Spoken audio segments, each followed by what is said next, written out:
नमस्कार, चंडीगढ़ से आपका स्वागत है। मैं हूं भानुप्रिया। आइए सब नजर डालते हैं कुछ अहम खबरों पर।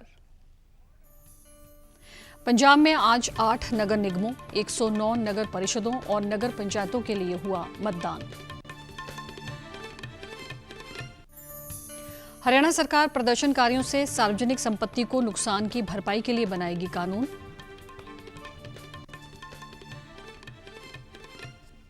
और केंद्र ने कार्यालयों में कोविड-19 को फैलने से रोकने के लिए मानक संचालन प्रक्रिया की जारी।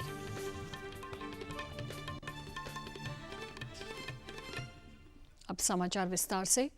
आज पंजाब की 8 नगर निगमों और 109 नगर परिषदों तथा नगर पंचायतों की आम और उपचुनाव के लिए आज सुबह 8 बजे से शाम 4 बजे तक मतदान हुआ। विभिन्न स्थानों से प्राप्त समाचारों के अनुसार छुटपुट घटनाओं के चलते मतदान शांतिपूर्वक संपन्न हुआ। समाचार लिखे जाने तक विभिन्न स्थानों पर 50 से 60% तक मतदान होने का समाचार था। 4 बजे तक जितने मतदाता मतदान केंद्रों पर पहुंच चुके हैं उन सभी को वोट डालने दी जाएगी। बहुत से स्थानों पर मतदाता अभी भी लाइनों में लगे हुए हैं।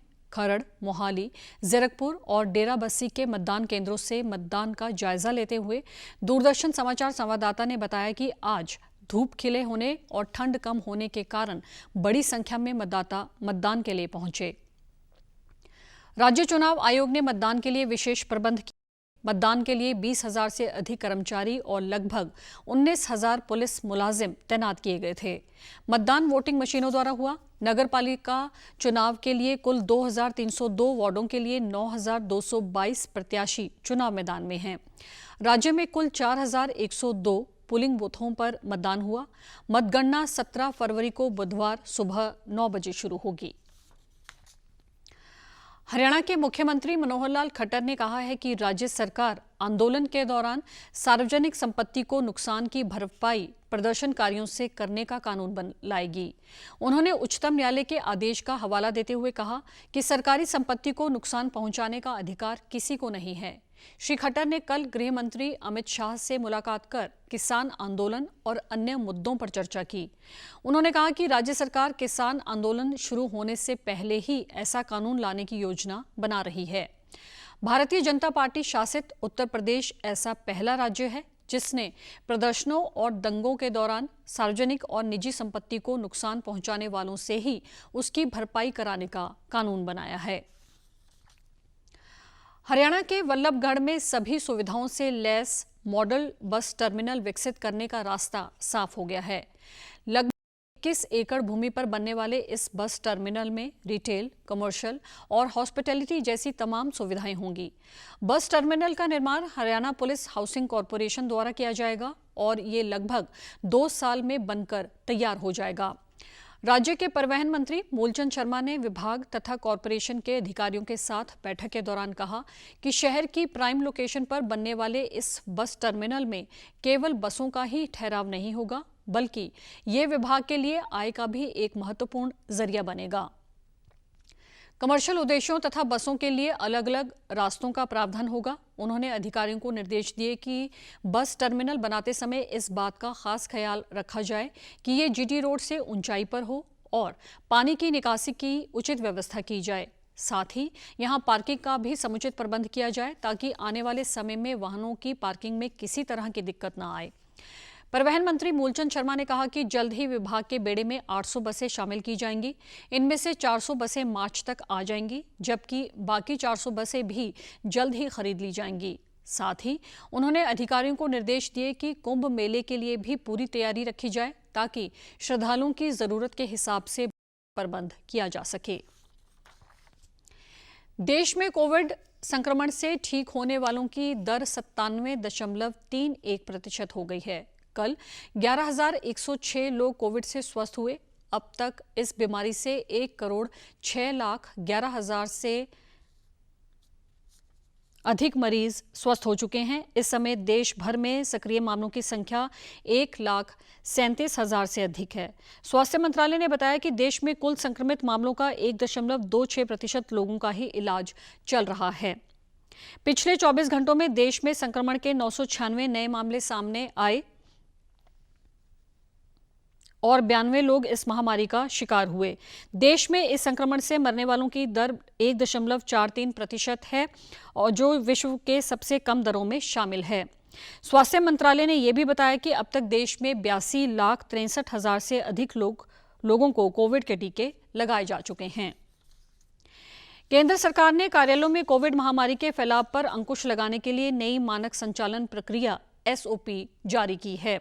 स्वास्थ्य मंत्रालय ने कहा कि प्रतिबंधित क्षेत्रों में चिकित्सा और आवश्यक सेवाओं को छोड़कर सभी कार्यालय बंद रहेंगे, जबकि प्रतिबंधित क्षेत्रों के बाहर कार्यालय खोलने की अनुमति होगी। कोरोना संक्रमण के जोखिम को कम करने के लिए साधारण निवारक उपायों के साथ साथ सार्वजनिक स्वास्थ्य उपायों का पालन करना जरूरी है। सभी कर्मचारियों और आगंतुकों को हमेशा इन उपायों का पालन करना चाहिए। इसमें सार्वजनिक स्थलों पर कम से कम 6 फीट की दूरी बनाए रखना, हर समय मुंह ढकना या मास्क का इस्तेमाल करना और बार बार हाथ धोते रहना शामिल है। कार्यालयों में प्रवेश के दौरान सभी कर्मचारियों और आगंतुकों के हाथ को सैनिटाइज करवाया जाना और थर्मल स्क्रीनिंग भी सुनिश्चित की जानी चाहिए। केवल स्वस्थ कर्मचारियों और आगंतुकों को कार्यालय में प्रवेश करने की अनुमति होगी। कार्यालय में कोरोना संक्रमित व्यक्ति के बारे में पता चलते ही उसे शीघ्र ही अलग स्थान पर ले जाया जाना चाहिए। जल जनित रोगों के फैलाव को रोकने और इनसे होने वाली मौतों को रोकने के मद्देनजर पंजाब सरकार द्वारा पेयजल के नमूने एकत्रित करने संबंधी एक व्यापक नीति जारी की गई है।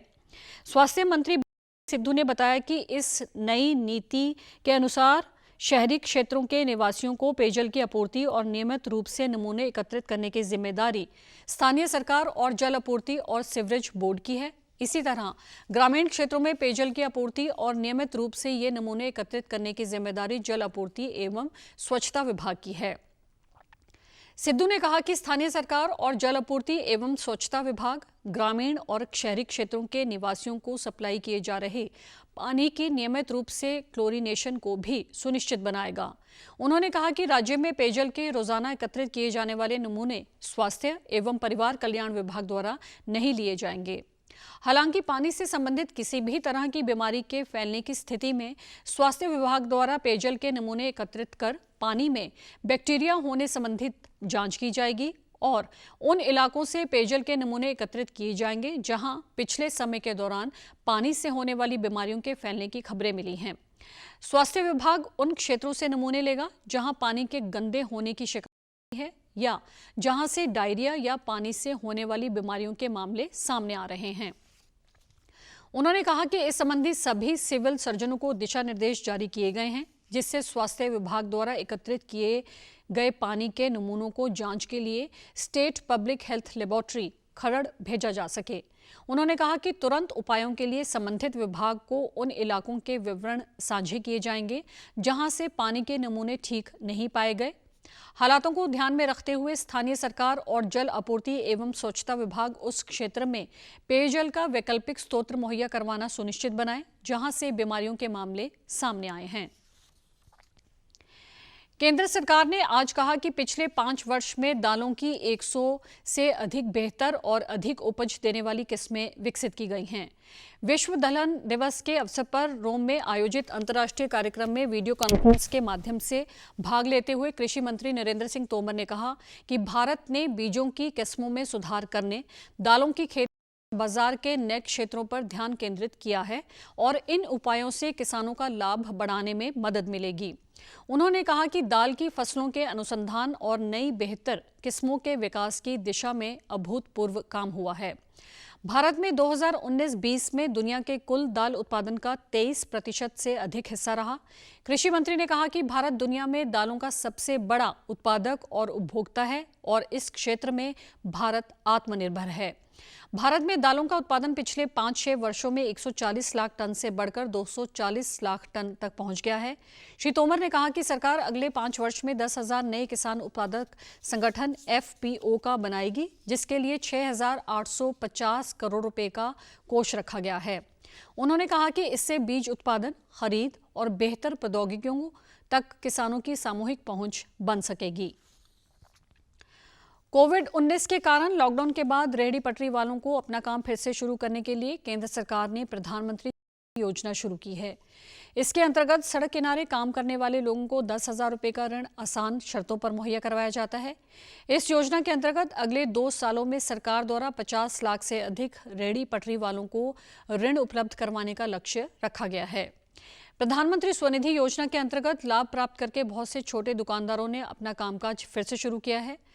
राम दरबार में रहने वाला बच्चा राम चाय बेचने का काम करता है। लॉकडाउन के दौरान उसका काम बिल्कुल बंद हो गया और कोई आमदन नहीं रही थी। उसने स्वनिधि योजना के तहत 10,000 का ऋण प्राप्त करके फिर से अपना काम शुरू किया और अपनी जिंदगी को पटरी पर लाने के काबिल हुआ। उसने डीडी न्यूज चंडीगढ़ से बातचीत के दौरान इस योजना को उस जैसे छोटे दुकानदारों के लिए लाभदायक बताया तथा इस योजना की शुरुआत के लिए केंद्र सरकार का आभार व्यक्त किया।